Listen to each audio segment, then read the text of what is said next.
asked them, "Whose portrait is this and whose inscription?" Caesar. They replied. Then he said to them, "Give to Caesar what is Caesar's, and to God what is God's."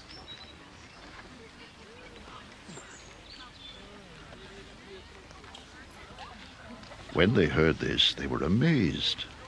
So they left him and went away. That same day, the Sadducees, who say there is no resurrection, came to him with a question. "Teacher," They said, Moses told us that if a man dies without having children, his brother must marry the widow and have children for him. Now, there were 7 brothers among us. The first one married and died, and since he had no children, he left his wife to his brother. The same thing happened to the second and third brother, right on down to the 7th. Finally, the woman died. Now then, at the resurrection, whose wife will she be of the 7, since all of them were married to her?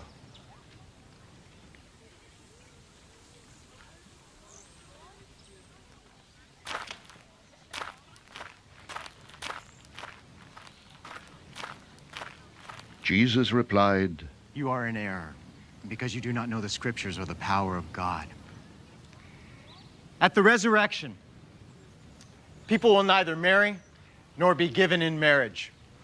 They will be like the angels in heaven. But about the resurrection of the dead, have you not read what God said to you? I am the God of Abraham, the God of Isaac, and the God of Jacob. He is not the God of the dead, but of the living." When the crowds heard this, they were astonished at his teaching. Hearing that Jesus had silenced the Sadducees, the Pharisees got together. One of them, an expert in the law, tested him with this question. Teacher, which is the greatest commandment in the law?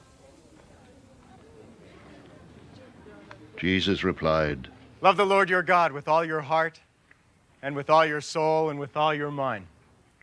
This is the first and greatest commandment, and the second is like it. Love your neighbor as yourself. All the law and the prophets hang on these 2 commandments."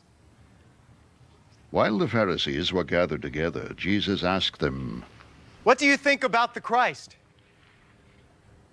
Whose son is he?" "The son of David." They replied. He said to them, "How is it then that David, speaking by the Spirit, calls him Lord? For he says, 'The Lord said to my Lord, sit at my right hand until I put your enemies under your feet.' If then David calls him Lord, how can he be his son?" No one could say a word in reply, and from that day on, no one dared to ask him any more questions. Then Jesus said to the crowds and to his disciples, "The teachers of the law and the Pharisees sit in Moses' seat. So you must obey them and do everything they tell you.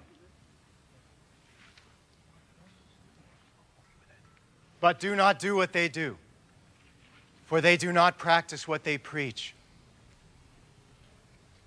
They tie up heavy loads and put them on men's shoulders,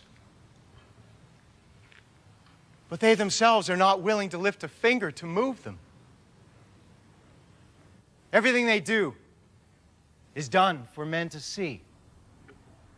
They make their phylacteries wide and the tassels on their garments long.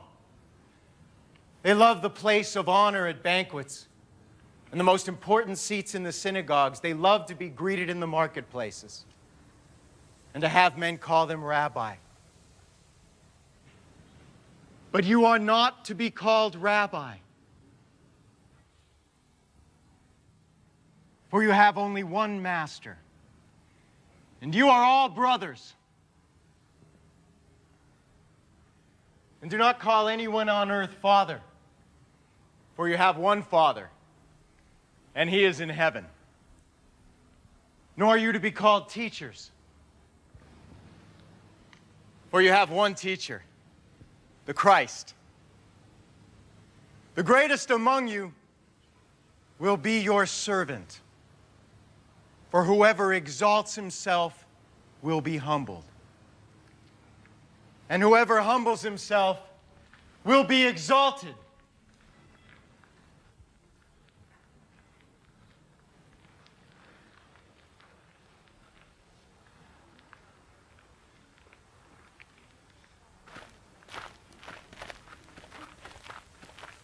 Woe to you, teachers of the law and Pharisees, you hypocrites! You shut the kingdom of heaven in men's faces. You yourselves do not enter, nor will you let those enter who are trying to. Woe to you, teachers of the law and Pharisees, you hypocrites! You travel over land and sea to win a single convert. And when he becomes one, you make him twice as much a son of hell as you are. Woe to you, blind guides! You say if anyone swears by the temple, it means nothing. But if anyone swears by the gold of the temple, he is bound by his oath. You blind fools! Which is greater, the gold or the temple that makes the gold sacred? You also say, if anyone swears by the altar, it means nothing. But if anyone swears by the gift on it, he is bound by his oath. You blind men, which is greater, the gift or the altar that makes the gift sacred? Therefore, he who swears by the altar swears by it and by everything on it. And he who swears by the temple swears by it and by the one who dwells in it. And he who swears by heaven swears by God's throne and by the one who sits on it.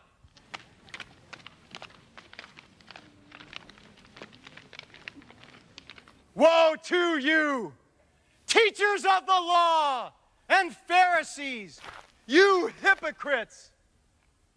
You give 1/10 of your spices, mint, dill, and cumin, but you have neglected the more important matters of the law: justice, mercy, and faithfulness.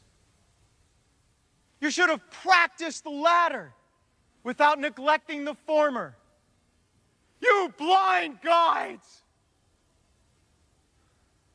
You strain out a gnat, but swallow a camel. Woe to you, teachers of the law and Pharisees, you hypocrites! You clean the outside of the cup and dish, but inside they are full of greed and self-indulgence. Blind Pharisee! First clean the inside of the cup and dish, and then the outside also will be clean. Woe to you, teachers of the law and Pharisees, you hypocrites! You're like whitewashed tombs, which look beautiful on the outside, but on the inside are full of dead men's bones and everything unclean. In the same way, on the outside, you appear to people as righteous, but on the inside, you are full of hypocrisy and wickedness. Woe to you, teachers of the law and Pharisees, you hypocrites! You build tombs for the prophets and decorate the graves of the righteous. And you say, if we had lived in the days of our forefathers, we would not have taken part with them in shedding the blood of the prophets. So you testify against yourselves that you are the descendants of those who murdered the prophets. Fill up then the measure of the sin of your forefathers. You snakes! You brood of vipers! How will you escape being condemned to hell?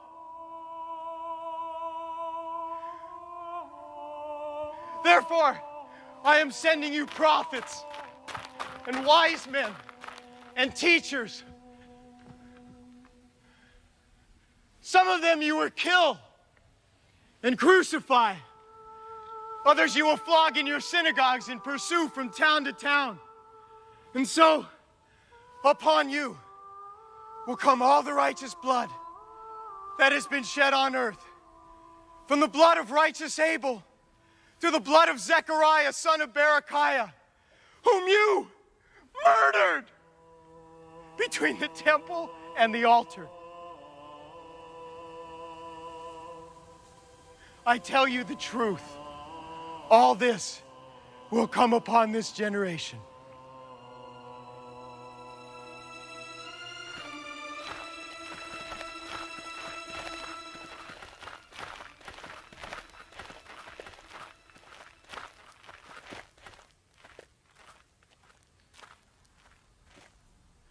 Oh, Jerusalem. Jerusalem.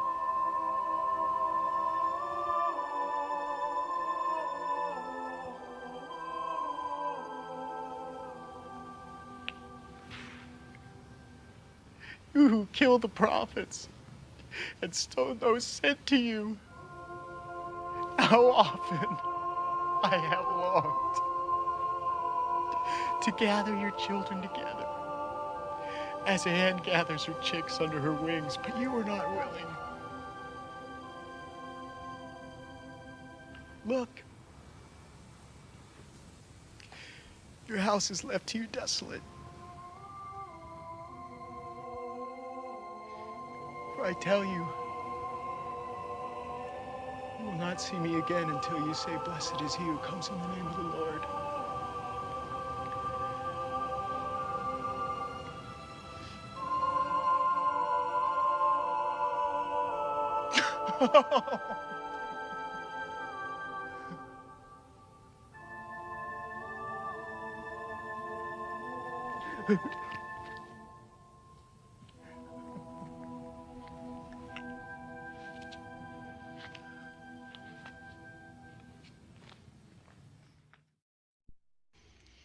Jesus left the temple and was walking away when his disciples came up to him to call his attention to its buildings.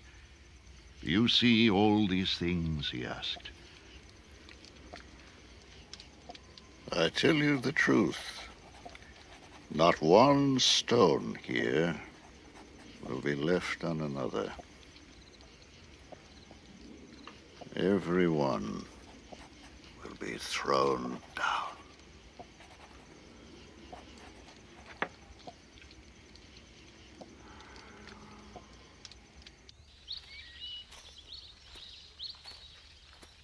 As Jesus was sitting on the Mount of Olives, the disciples came to him privately. Tell us, They said, when will this happen? And what will be the sign of your coming and of the end of the age?